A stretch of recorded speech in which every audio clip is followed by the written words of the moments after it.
Hey everybody, welcome to Princess Friend. I am your host, Princess Friend.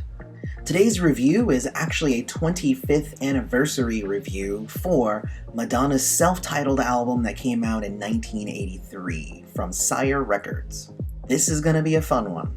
If you want to stay in the loop, make sure to hit that subscribe button and ring the bell so you are notified directly whenever we put out a new video. So I've been listening to Madonna for years. Obviously, my mom used to listen to Madonna a lot, but I never got as into her as I did a lot of people. And some people might say, well, it's because she's not musically talented or she's singing bad or blah, blah, blah. And actually, I don't agree with any of that. I actually think that she's really a pioneer for women in pop music. And on this first album, she wrote 5 of her 8 songs by herself, and then she co-wrote some of the others. And all of them kind of fit seamlessly together, whether or not she wrote them or somebody else wrote them. That said, some of the lyrics are a little bit on the cliched, simplistic side. There's a bunch of weird rhymes like fire and desire, like, okay. So she got definitely that creative control, and I applaud that. That doesn't necessarily mean that translates into good songs, kind of like my review of the Vanity albums. These aren't bad, though, by any stretch of the imagination. They are very deeply rooted in the 80s, and even though the lyrics are kind of simplistic, that was kind of the thing at the time. So sure, they have an 80s feel to them, and feels more rooted in the 80s than a lot of other albums that I've actually reviewed from this era. Then again, even within that framework, these songs are well constructed for the most part. Like, musically, they are very pleasing. There were also some production issues because Madonna didn't like the original producer. He was taking way too much of her creative control from her, which she had fought so hard to get. And if Madonna has anything, she has the ability to speak up for herself 100%. She commented on her debut album in an interview, "The songs were pretty weak and I went to England during the recording so I wasn't around. I wasn't in control. I didn't realize how crucial it was for me to break out of the disco mold before I'd already finished the first album. I wish I could have got a little more variety there." So that's pretty much where this album falls. It's very disco-y and dancey, but I think it really was a very good introduction to Madonna for just about any listener. Also surprising, there isn't one ballad on here. And you can tell the measure of a singer by how well they do on the ballad. But here, no ballad, and I think that was a wise choice. I think she knew what she wanted to do with this album. It is a dance album cut and dry. The lack of a ballad is both a good thing and a bad thing. So this album, Madonna, peaked at number 8 on the Billboard 200 and was certified 5 times platinum, so it definitely had the sales behind it. The album received generally favorable reviews from music critics and was ranked 5th on Entertainment Weekly's list of the top 100 albums from the last 25 years in 2008. So that's pretty cool. Good on you, Madonna. And funny enough, the only songs I didn't know off of here were the ones that were not released as singles. So the others were kind of burned into my brain, either by MTV or the radio or just whatever, whether I liked it or not. But let's get into the songs, and I think you're really going to enjoy them. Starlight, starlight, the star I see tonight. Starlight, make everything alright. Starlight, starlight, the star I see tonight. Starlight, yeah, you must be my lucky star. So one thing I like about the song Lucky Star is that it is very layered. It has her vocals, and there are a couple of different beats going on at one time, and a bunch of keyboards then layered on top of that. I think that it's a weird combination, but it creates a very pleasing experience for the ear. I'm not a big fan of the lyrics here because it seems very bedtime-ish. That said, some of my favorite songs actually have very simple lyrics, but you get to dance, you get a fun vibe. Not an emotional connection, that's obviously not what she was going for here. But it's fun to be able to just kind of dance and disconnect. So I think it's a strong start to this album.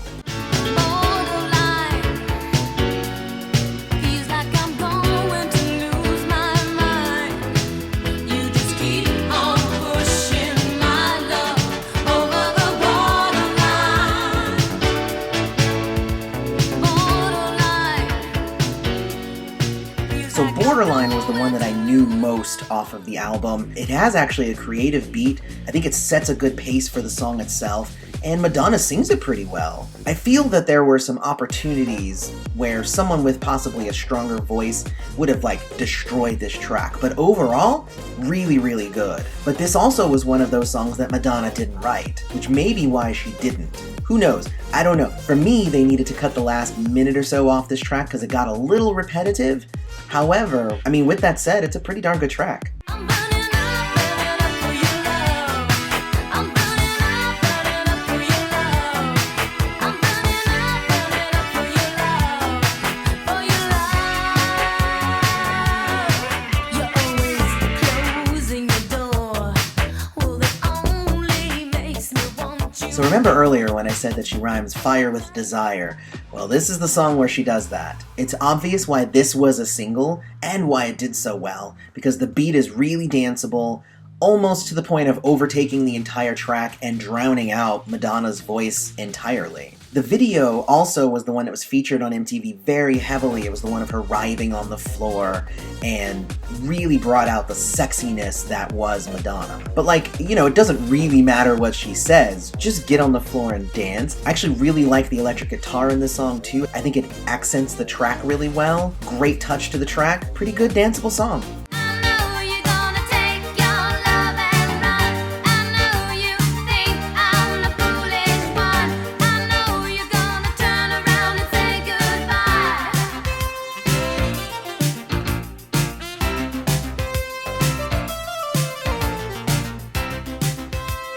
So remember the production issues that I talked about earlier as well? Well, this was one of those tracks where the new producer didn't actually fix anything. This was exactly what was there from the old producer that Madonna hated.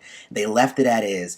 And that is why this track falls to the bottom of the list in terms of quality, and you can tell why she would have wanted to switch producers. The song itself feels off on the album. It's the only one that doesn't seem seamless with the rest of them, because it feels like it should have actually been on the Dick Tracy soundtrack, which, I wonder if that's why she got the gig. Who knows? But it's not really that good of a track. Holiday. Celebrate. If we took a holiday,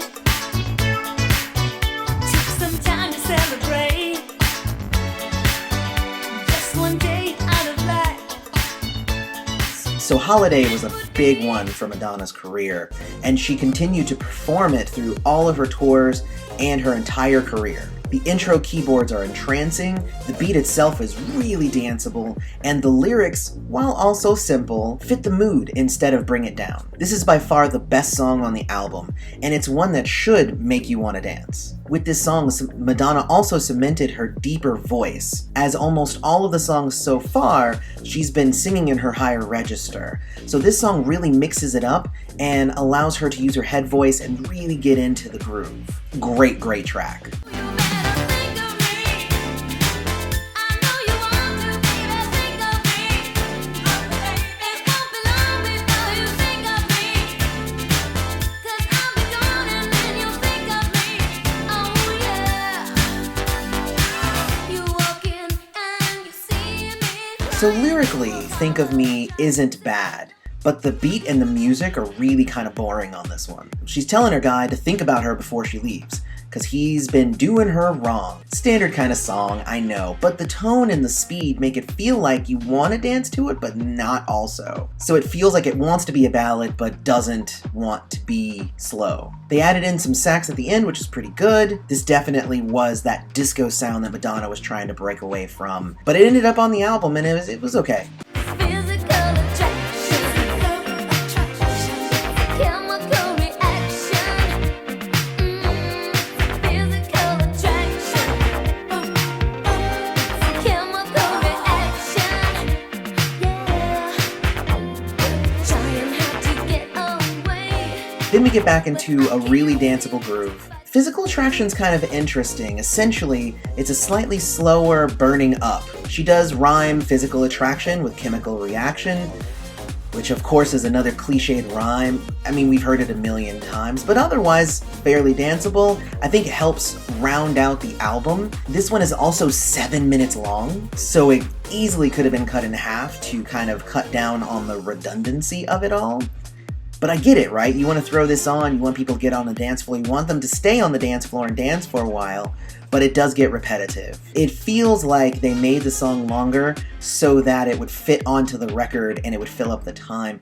But in an age without those kind of restraints, it's really glaring how long this song is. Everybody, come on, dance and sing. Everybody, get up and do your thing. Everybody, come on, dance and sing. Everybody, get up and do your thing. Let the music take control. Then they end the album on the song that got Madonna her recording deal in the first place, Everybody. It's a staple dance song in her catalog as well. It's a big disco sound throughout. To my ear, it doesn't really hold up as well as Holiday, but I can see it being really fun at times. It does the job. It got her noticed, it got her in her first dance magazine, it got her first record deal. It's a really good ending track, and it was smart of them to put it at the end. That's the one everybody went to the album to hear in the first place, and they had to listen to all the other songs before they got to this one. So smart marketing there as well, but it's a good ending track. And in conclusion, you know what? I wanted to start Madonna's journey here as well. This was something really, really fun for me to listen to. I haven't actually been a lifelong Madonna fan. I actually know a bunch of her songs, but it's really just anything that I had heard either my mom listened to or I heard on the radio, but never really sat down and dug into her album, except for, I believe, Like a Prayer was the first one that I actually really loved. And Erotica, that's a good one. But this self-titled album was part of her legacy. It was her first album, definitely not her best album, but I can't say that it's bad. I think it's pretty damn solid. There are a few really good gems on here, and a few that fall flat, but overall, really good first album, especially knowing that the rest of the albums to come get way better. So I would give this 3 stars. So what do you guys think though? I would love to hear your thoughts down in the comments. Let me know what was your favorite track, and let me know what you think of the album overall. Also, don't forget to hit us up on Twitter and Instagram. I post different stuff different places, and I would love to be able to share and discuss with you either in the comments or on social media. We've actually added a ton of patrons to our Patreon drive, so thank you to the people who are already patrons, but also I want to thank John Rojas, Perla Hernandez, Mohammed Makdad, Kenneth O'Crockett, John Luz III, and Lena E. Major, who have all joined since the last video. And if you want to be a patron, don't forget to go to patreon.com/princessfriend. That gets you access to exclusive posts, conversations that I like to have on there, as well as early access to some videos, some exclusive videos like bloopers and whatnot. Lots and lots of fun. And other than that, may you live to see the dawn. Thank you very much for coming. Thank you to those of you who actually watched the end of the video things here. On that side are links to the Patreon and to subscribe. And below me is the latest video that we've done, as well as one that is picked special for you. Because you're a special, special snowflake and we love you. Thanks for sticking around.